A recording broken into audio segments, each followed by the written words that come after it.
சத்தியமே லட்சியமாய் கொள்ளடா, சத்தியமே லட்சியமாய் கொள்ளடா, தலை நிமிர்ந்து உனை உணர்ந்து செல்லடா, சத்தியமே லட்சியமாய் கொள்ளடா, தலை நிமிர்ந்து உனை உணர்ந்து செல்லடா, சத்தியமே லட்சியமாய் கொள்ளடா செல்லடா.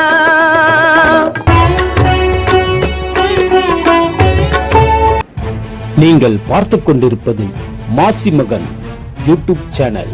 தொகுத்து வழங்குபவர் சேவை செல்வம் டாக்டர் சுபசிவ பெருமாள் யாதவ்.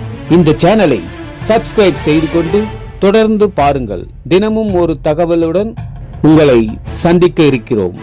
நன்றி, வணக்கம். தொடர்ந்து ஆதரவு தாருங்கள்.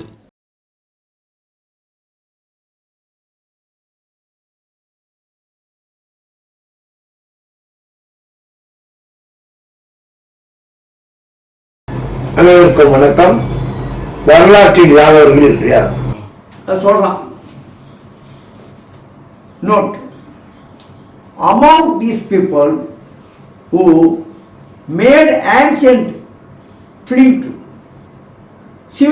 civilization, whether the Yadava fought under Aryan race or Dravidian race, or whether the Yadavas are the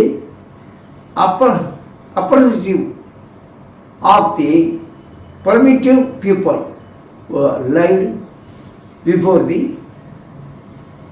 advent of the Dravidians and Aryans. இதற்கு பிறகும் இந்த பெயர்கள் பலர் ஆட்சிக்கு வருகின்றனர். இவர்களுள் மகாபாரத கிருஷ்ணனும் ஒருவர். இவர் காலத்திலும் கூட ஆரியர்களுக்கும் யாதவர்களுக்கும் பல முறை போர் நடக்கிறது.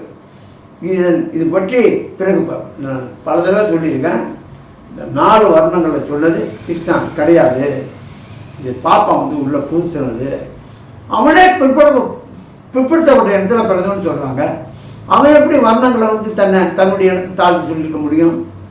என்ன அது வரலாற்று பொருட்டு அப்படிங்கிறது என்னுடைய நீண்ட நாள் கணக்கு. வேதங்களில் பல இடங்களில் யாதவர்கள், தஸ்யுக்கள், தாசர்கள், அசுரர்கள், ராட்சர்கள் என குறிக்கப்படுகின்றனர். நம்மளை என்ன சொல்றான்? ராட்சச, அசுரன். இவர்கள் கருப்பு நிறம் உடையவர்கள், கோட்டைகளில் வாழ்கின்றவர்கள், பயங்கரமான போர் வீரர்கள் என்று வேதங்கள் கூறுகின்றன. வேதங்கள் மேலே குறிக்கப்பட்டுள்ள அந்த அத்தனை விவரங்களும் ஆரியர்களின் விரோதிகளை பற்றியதே. இதை பார்க்கும் பொழுது ஆரியர்கள் இந்தியாவிற்குள் நுழைவதற்கு முன்பாகவே இங்கு வாழ்ந்து வந்த மக்கள் யாதவர்கள் என புலனாகிறது. ஆயின் அதன் வேதங்களில் சில இடங்களில் யாதவர்கள் ஆரியர்களின் கூட்டங்களுள் ஒரு கூட்டமாக கூறப்படுகின்றன. ஒரு சில ஆராய்ச்சியில் யாதவனா ஆரியனும் ஒன்று தான் பாப்பான். அது ஒரு வகையில் என்ன கேட்டால், அது ஒரு வகையில் நம்பக்கூடியதாகவும் இருக்குது. இந்த சென்னையிலாம் 2 பேர் தான் சொல்லுவாங்க, பிராமணர், யாதவர். இந்த வாழ்கிறப்பட்ட 2 பேருக்கு தான் உண்டு. மீது யாரையும் அப்படி சொல்ல மாட்டாங்க. அது இன்னொரு பெரிய என்னட்டா, இன்றைய தினம் வரைக்கும் நடைமுறையில் இருக்குன்னா, பிராமணர்கள் வீட்டுக்குள்ள நடுவீடு வரைக்கும் போகக்கூடிய அந்த அனுமதி, அந்த இதுங்கிறது யாதவன் தான். ஏன்னா பால் எடுத்து நேர நடுவீட்டுக்கு போயிடுவான்.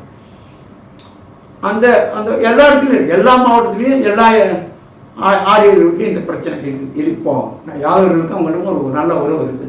அதை வச்சு பார்க்கும்போது அது இந்த சரிதான் அப்படிங்கிறது போல தெரியும். உடையவர் ஆரியர்கள் விரோதிகள் போல பற்றியதே. இதை பார்க்கும் பொழுது ஆரியர்கள் இந்தியாவிற்குள் நுழைவதற்கு முன்பாகவே இங்கு வாழ்ந்த ஒற்றுமை ஆகிறாங்க. ஒரு கட்டத்தில் இங்கே வருது. அவங்க சமரசமாகி 2 இடமும் ஒன்றாவே சேர்ந்து வாழ்ந்து, அதுவும் இதில் வருது. ஆரியர்களின் விரோதிகளை பற்றியது. இதை பார்க்கும் பொழுது ஆரியர்கள் இந்தியாவிற்குள் நுழைவதற்கு முன்பாகவே இங்கு வாழ்ந்து வந்த மக்கள் யாதவர்கள் என புலனாகிறது. ஆயின் அதே வேதங்களில் சில இடங்களில் யாதவர்கள் ஆரியர்களின் கூட்டங்களுள் ஒரு கூட்டமாக கூறப்படுகின்றன. புருக்கர், துர்வாசர்கள், யதுக்கள், அணுக்கள், துர்கஸ் போன்ற 10 கூட்டங்களே இவர்கள் ஆவார்கள். மேற்கூறப்பட்டதை வேதகால மக்களின் கூட்டங்களாகும். இந்த கூட்டங்களை தமிழர்களின் பிரிவினர்களாக பலர் கருதுகின்றனர். புராதன காலத்திலேயே இந்தியாவில் தென்பகுதியில் தமிழ்நாட்டிலிருந்து பல தமிழ் குடிகள் வடநாட்டில் குடியேறினர். அவர்களுள் மேலே கூறப்பட்ட கூட்டங்களுள் உண்டு. பூகோள காரணத்தை முன்னிட்டும் பிழைப்பை முன்னிட்டும் இந்தியாவில் மக்களின் குடிபெயர்ப்பு வடக்கிலிருந்து இதனுடைய தொடர்ச்சியாக நாளைக்கு சொல்கிறேன். இது வரைக்கும் கூர்மையாக கற்ற அனைத்து பேருக்கும் என்னுடைய சிறந்தார்ந்த நன்றியை தெரிவிச்சுக்கிறேன்.